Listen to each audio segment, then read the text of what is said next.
وما لنا ألا نتوكل على الله وقد هدانا سبلنا ولنصبرن على ما آذيتمونا وعلى الله فليتوكل المتوكلون.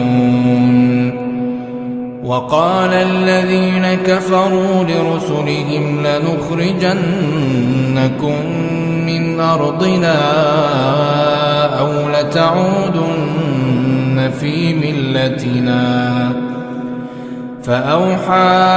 إليهم ربهم لنهلكن الظالمين ولنسكننكم الأرض من بعدهم ذلك لمن خاف مقامي